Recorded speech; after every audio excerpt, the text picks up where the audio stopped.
এই জুলাই গণ অভ্যুত্থানের আমাদের যত ভাই বোনেরা শহীদ হয়েছেন তাদের রুহের মাগফিরাত কামনা করি, যারা আহত হয়েছেন তাদের সুস্থতা কামনা করি। জাতীয় নাগরিক পার্টি এনসিপির পক্ষ থেকে আমাদের এই যে জুলাই গণ অভ্যুত্থানের এক বছর পূর্তি হতে যাচ্ছে।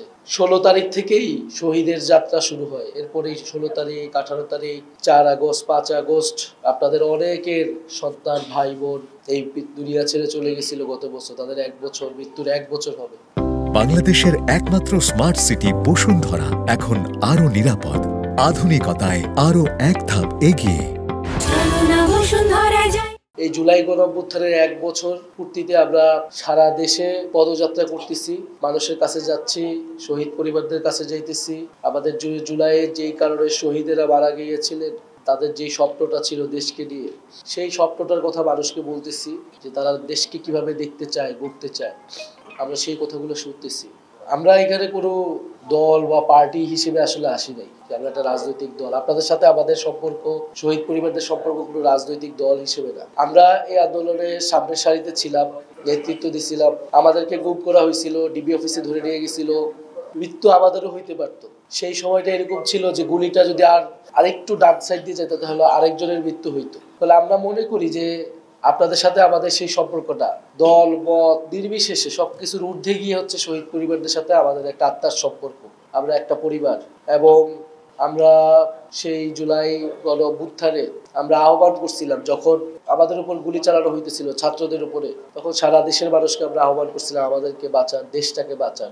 সেই আহ্বানের সাড়া দিয়ে নিজের বিবেকবোধ থেকে আপনাদের সন্তানেরা, আপনাদের পরিবারের সদস্যরা রাস্তায় নেমে আসছিল, এবং তারা দেশের জন্য শহীদ হয়েছে, স্বাধীনতার জন্য শহীদ হয়েছে। আল্লাহ তাদের শহীদি মর্যাদা দিক। বাংলাদেশের মানুষ যুগ যুগ ধরে তাদেরকে মনে রাখবে। এই যে একটা 16 বছরের স্বৈরাচার ফ্যাসিস্ট সরকার ছিল, যেখানে মানুষ কথা বলতে পারতো না, মানুষের কোনো অধিকার ছিল না, জুলুম হয়েছে 16 বছর ধরে।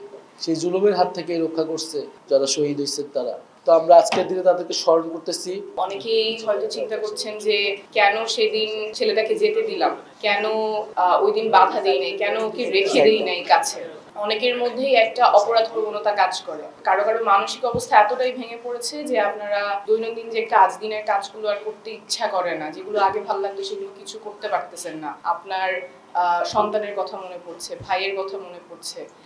এই অবস্থা যেটা, এটা আসলে মানে একটা রাষ্ট্রের ব্যবস্থা, রাষ্ট্রের নিরাপত্তা বাহিনী নিজের সন্তানকে খুন করেছে, এটা আসলে মেনে নেওয়া কষ্টকর। সন্তানের যে কোনো মৃত্যুই কষ্টকর, কিন্তু এইভাবে সন্তানকে হারাবেন সেটা তো কেউ চিন্তা করেননি। যেই জন্য আপনাদের এই ট্রমাটা আমাদের রাষ্ট্রেরই দায় নিতে হবে। যারা আহত আছে তাদের চিকিৎসার ভারও রাষ্ট্রের। আপনারা যারা সন্তান হারিয়েছেন, যারা শহীদ হয়েছে, সেই পরিবারের পুনর্বাসন সেটাও রাষ্ট্রের দায়িত্ব। আমরা যে কয়বারই সরকারের সাথে কথা বলছি। For more updates, follow us on Facebook, subscribe our YouTube channel, get the latest update on www.daily-sun.com.